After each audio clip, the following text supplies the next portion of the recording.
आज के वीडियो में हम पढ़ेंगे मैरिज, विवाह। आप लोगों की डिमांड पर मैंने ये टॉपिक आप लोगों के लिए तैयार किया है। आपको अच्छा लगे तो आप उसको लाइक कीजिए, शेयर कीजिए, सब्सक्राइब कीजिए और मैं गूगल ड्राइव में इसका लिंक डाल दूँगी, तो आपका इसका सब लिंक जो है वो वीडियो के अंत में मिल जाएगा। स्टार्ट। विवाह का अर्थ, परिभाषा और समाजशास्त्र महत्व, इसको हम यहाँ पर देखेंगे। Meaning, definition and sociological importance. तो विवाह क्या है, इस संस्था की आवश्यकता क्यों हुई, ये क्वेश्चन बहुत ही महत्वपूर्ण है। जैसा कि हम सब जानते हैं कि प्रत्येक संस्था का निर्माण व्यक्ति की आवश्यकता को पूरा करना होता है, फिर चाहे वह परिवार हो, विवाह हो, नातेदारी हो, स्कूल हो, आर्थिक एवं मनोरंजनात्मक संस्था क्यों न हो। ठीक इसी तरह विवाह एक सर्वव्यापी संस्था है। हमें ये संस्था संसार में हर जगह दिखाई देती है। बस इतना है कि इसका स्वरूप जो है उसमें संस्कृति का प्रभाव होता है और इस प्रकार से इसके रूप में भिन्नता दिखाई देती है। इसका उद्देश्य मनुष्य की प्राणी शास्त्रीय आवश्यकता अर्थात यौन इच्छा को पूरा करना है। ईश्वर ने किसी भी वस्तु को पूर्णता प्रदान नहीं की, उसे एक दूसरे के ऊपर निर्भर किया है, जो संबंधों का आधार है। इसी तथ्य को विवाह संस्था में देखा जा सकता है। प्रत्येक पुरुष को अपनी यौन इच्छा की पूर्ति हेतु एक स्त्री की आवश्यकता होती है। भेद इतना है कि इस आवश्यकता को पूरा करने के लिए आदि मानव ने विवाह संस्था को जन्म दिया एवं उसको कानूनी जामा पहनाया। मानव शास्त्र में विवाह के उद्विकासीय सिद्धांत का स्पष्टीकरण दिखाई देता है, जिसको मार्गन का संकरता का सिद्धांत मुख्य रूप से स्पष्ट करता है। परंतु हेनरी मैन तथा वेस्टर्न मार्क ने सिद्धांत की आलोचना की है। उनका मानना है कि जब मनुष्य को यह निश्चित रूप से पता चल गया कि यौन संबंधों के उपरांत संतान का जन्म होता है, उसी समय मानव ने यौन संबंधों को सीमा रेखा में बांधने के उद्देश्य से विवाह संस्था का निर्माण किया। तथा संक्षेप में हम कह सकते हैं कि विवाह स्त्री पुरुष का एक सामाजिक समझौता है। भारतीय समाज में इसे धार्मिक संस्कार के रूप प्रदान किया गया है, ताकि समाज में विवाह में निरंतरता बनी रहे। अब हम देखेंगे डेफिनेशन। वैसे तो विवाह की कोई निश्चित परिभाषा देना संभव नहीं है, परंतु समाजशास्त्रियों और मानव शास्त्रियों ने अपने विभिन्न विचार इस संबंध में प्रस्तुत करने की कोशिश की है। तो यहाँ मैंने आप लोगों के लिए 3 परिभाषाएं दी हैं, ताकि आप विवाह के रूप को बहुत अच्छे से समझ सकें। तो पहली जो परिभाषा है वो अल्बर्ट वेस्टरमार्क ने दी है, जो इस प्रकार है कि विवाह एक स्त्री और एक पुरुष के मध्य न्यूनतम स्थायी संबंध है, जो प्रजनन की क्रिया से परे बच्चों के जन्म के उपरांत भी बना रहता है।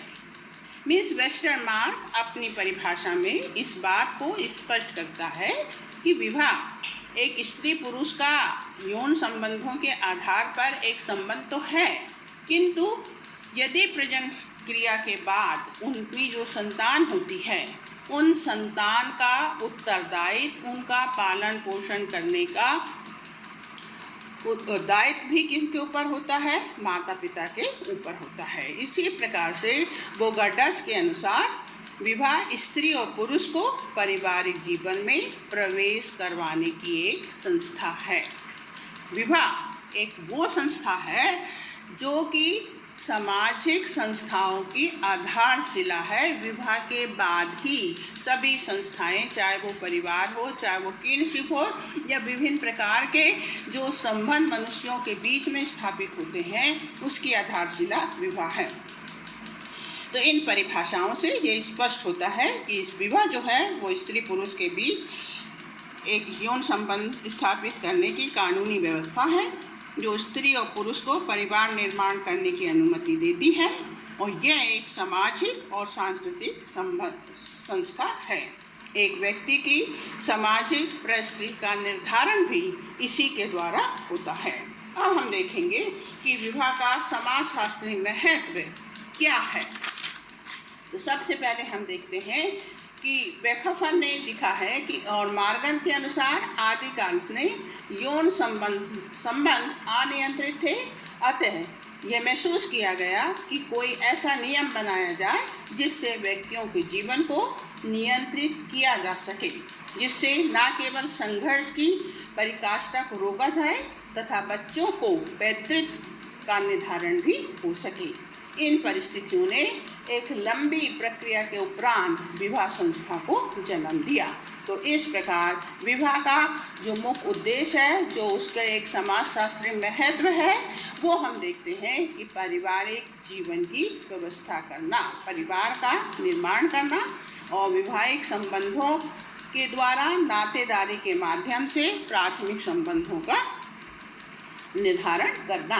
दूसरा जो है बच्चों को वैध रूप प्रदान करना। जो बच्चे यौन संबंधों के उपरांत उत्पन्न होते हैं, उन बच्चों को समाज में एक वैध स्थान प्रदान करना, उनको सम्मानपूर्वक जीवन यापन करने का दायित्व प्रदान समाज करता है।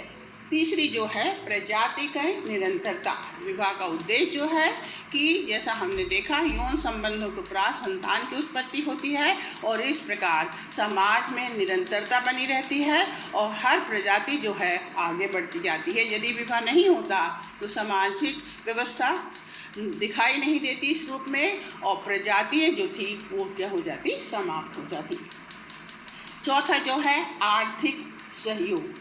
आर्थिक सहयोग भी विवाह का एक आधार है कि आरंभ से हम देखते हैं कि जो मनुष्य था वो भले ही फल फूल एकत्रित करता था और उसके आधार पर अपनी जीवन यात्रा करता था, तो उसकी जो आर्थिक व्यवस्था थी उसमें स्त्री और पुरुष दोनों मिलकर ही इस क्रिया को करते थे।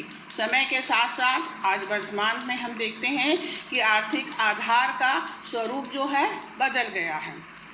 आज की स्थिति में भी आप देखिए कि हर विवाह में इस बात की मुख्य महत्व दिया जाता है कि स्त्री जो है वो आर्थिक क्रिया करती है कि नहीं। ये माना जाता है कि वर्तमान समय में पति और पत्नी दोनों ही मिलकर परिवार की गाड़ी को अच्छे से चला सकते हैं। तो इस प्रकार से आर्थिक सहयोग जो है वो विवाह का मुख्य आधार अनादिकाल से हमें दिखाई देता है और आज भी वो इसका एक मुख्य आधार है। पांचवा जो है व्यक्ति का समाजीकरण। व्यक्ति के समाजीकरण में विवाह का बहुत अधिक महत्व है। जैसा हमने देखा कि दो स्त्री पुरुष जो कि अलग अलग परिवार से आते हैं, जिनका की सांस्कृतिक सामाजिक व्यवस्था भिन्न भिन्न होती है, वो आपस में मिलकर अनुकूलन करते हैं। बच्चों का जो जन्म होता है उनको सामाजिक व्यवस्था के अनुसार उनका जीवन यापन करते हैं। संस्कृति को एक पीढ़ी से दूसरी पीढ़ी को क्या किया जाता है, हस्तांतरित किया जाता है। तो इस प्रकार से हम पाते हैं कि परिवार जो है एक ऐसी संस्था है जो कि परिवार और नातेदारी के आधारशिला है, जिसके माध्यम से सामाजिक संबंध प्रगाढ़ होते हैं एवं व्यक्ति अपने को सुरक्षित पाता है। इसीलिए कहा जाता है कि विवाह संस्था केवल जीवन की आवश्यकताओं की पूर्ति नहीं करती, वरन सामाजिक, सांस्कृतिक एवं आर्थिक जीवन को भी व्यवस्थित करने में इसका महत्वपूर्ण स्थान है। अब आपको वीडियो का लिंक मिल जाएगा और आप जिसको